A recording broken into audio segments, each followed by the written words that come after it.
What's up, YouTube? So today I want to do something a little different, something I've never done, not even rehearsed. We're jumping into it right now. I want to delete the candles and try to zone things out. I'm doing this because I want to show you guys something. So you guys, most people, you know what an indicator is before you know what the stock market is. When you go to trade options, you know what an iron condor is before you even understand what options are, what the Greeks are. You know nothing about it, but you can tell me what an iron condor is, but you're clueless when it comes to a vertical spread. Right? It doesn't make sense. You're learning backwards. This might be a reason why some of you guys are not doing so hot. Regardless, the markets are choppy right now. So I think everyone's kind of taking that. It's a scalper's day, it's a scalper's dream. Investors, they're kind of just hanging out. So that being said, people throw this out, not a lot, but it pops up is Don doesn't use indicators, he doesn't understand them. I heard that. Now it's a joke most of the time, because I make fun of indicators a lot. But the thing is, I probably know indicators better than you. If you're watching this right now, YouTubing how to trade, I probably know a lot more about this than you do. And it's because when I get curious about something, I go from the foundation up. I knew everything about an options contract in the Greeks before I even took a trade. I want to know what I was actually getting, what that actually does, which means I know the equations. I know the math behind these indicators. All these indicators is a math problem, right? That's like saying it's anything else. It's like saying a slot machine's actually random. It's just numbers behind the scene. You just think it's something different. So I just refreshed. I don't think we're gonna do Corsair. But I just refreshed this. I want to find a ticker. I want to delete the candles and try to zone it out and just see how close I get. Because one, I know how the indicators work. I could probably get a better idea of where things are at. I'm not even sure what indicators. Got a ballpark idea. We might throw some around.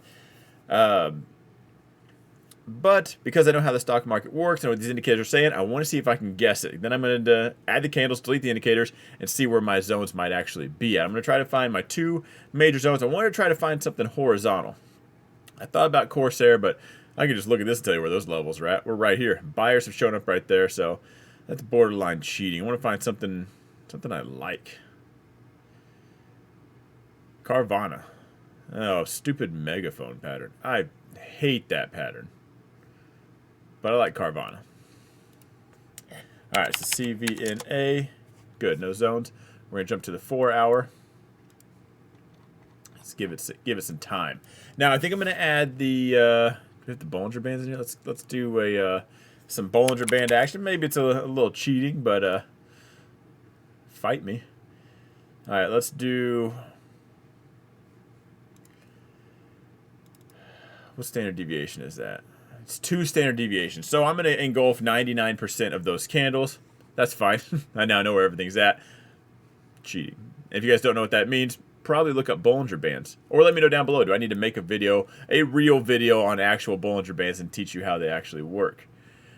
Let's throw out, what's another good one? What's a popular one? If I want to find zones, let's find some volume in here. Let's do volume profile. Volume will probably help me really. Let's go with a visible range. Now that should, if I'm looking, let's say I'm trying to squeeze this area in right here, I'll be able to focus on just that. That should let me know. Oh, let's tell me where that's at. Interesting.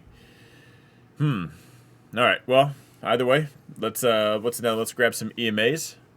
Let's grab a moving average. Now on this one, on the 4 hour, I'm going to do a 9 EMA. Let's do a moving average.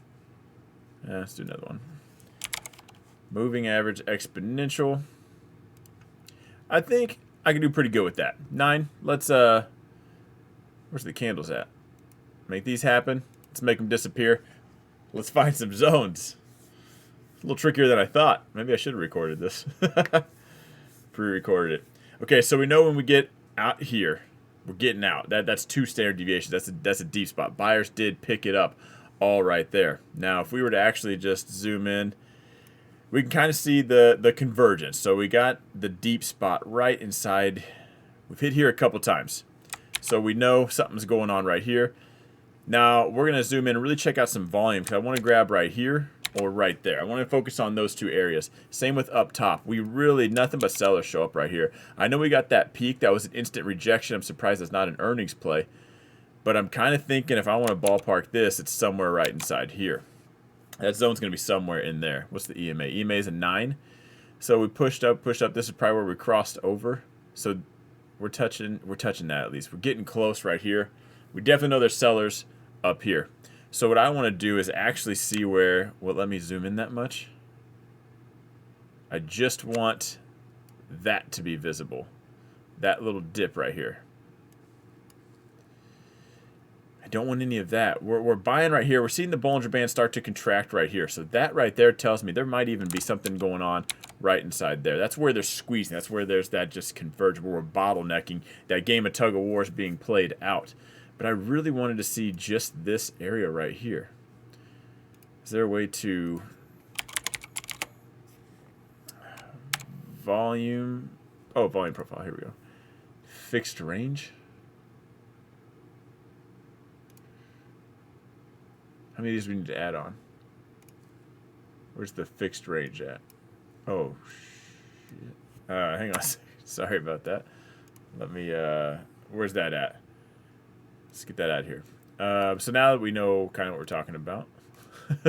Fixed range. Select a point. Ooh, let's grab, so we got a little carried away from the EMA here, it looks like. Let's grab there. Lies. Most of the volume's up there. Selling. I want to see if we got more volume right here. Can we grab? Hey, simmer down. Let's go right. What's going on right inside? Can we grab that? I want to know just about. Let's grab this convergence right inside there. Nothing. Wait, that was over here, right? Did we select this area? Did we get that correctly?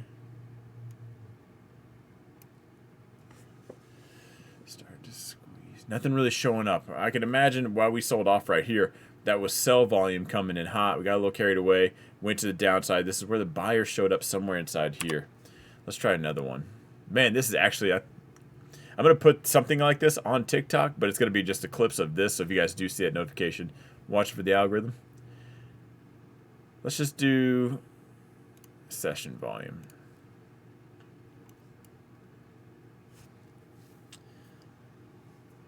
Oh, hang on. What am I thinking? We're not down here.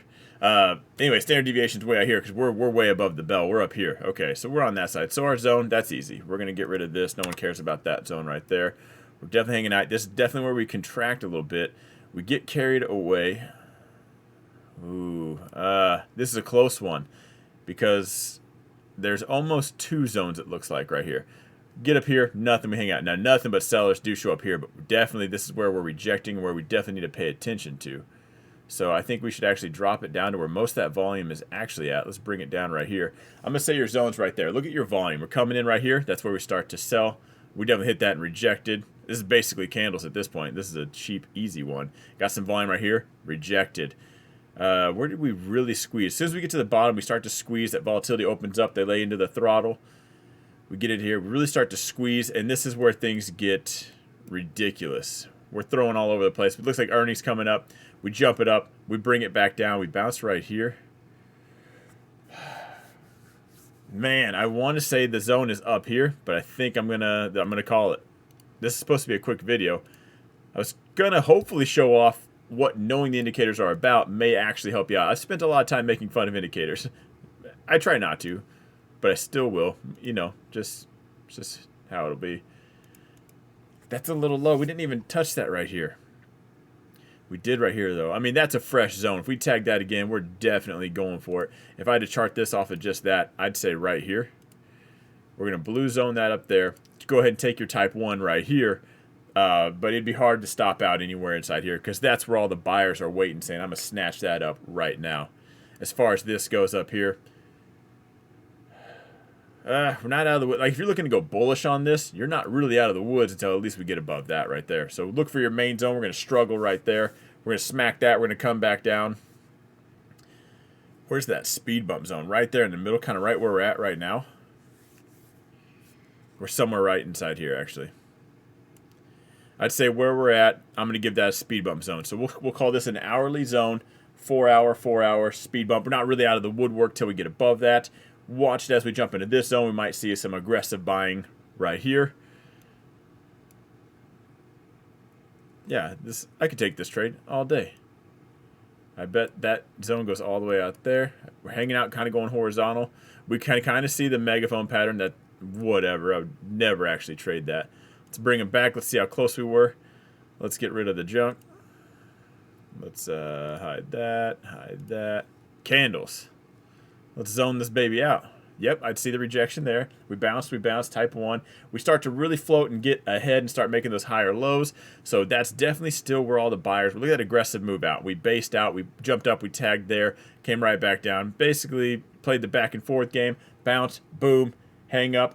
And we kind of based out right here. I think, ooh, that's a tricky one. I would hate to have just a million zones, but I would definitely keep an eye on this area right here. We're going to switch to the hourly. I bet there's a speed bump zone right inside here, and right where we're at, I bet there's going to be 2 blue zones inside here, where we'll probably hang up. So if we're going to go zone to zone, yellow to yellow, that's where if the red candle showed up, I wouldn't be too worried. We sell, get carried away, sell, try to, rejection, bounce, bounce, zone to zone, hang up.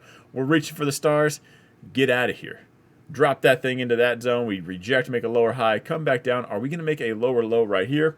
Looks like we gapped. Oh, no, we actually tagged that and turned around. We're hanging out right here. Pretty close. Let's fine tune these a little bit. If I was really zoning this out, I'd say we're gonna see some definitely a speed bump zone right inside here. I think we got that. Let's bring that one up just a tad. Yeah, we're hanging on to it from the bottom right now, and I don't want to ignore this right here. There's definitely something going on here. So if you're on the scalper, the day trading mentality, this is probably where you want to keep an eye on things intraday. You know, it's zone to zone, but it's not a set and forget, it's a set and manage. So, you know, you want to hang out and keep an eye out on these levels. You don't want to ignore that because that's where it's time to tighten up stops and work your way in. Now, every bit of this I could probably do with every ticker out there. Bollinger Bands gives you really good, it's just a really good idea of where things are at. It tells you where the volatility is at. When they start to squeeze, I start to know, hey, that's where that game of tug of war is being played. Then you see the volume come in, you see them open up. Like, here comes the throttle, we're laying into it. The volume told me where those candles were at, where most of you guys were buying on the VWAP. Sorry. The EMA gave me a good idea of direction. What else do we have in there? That's it. Yeah, just volume. Yeah, even with those, try to, if that helps you out.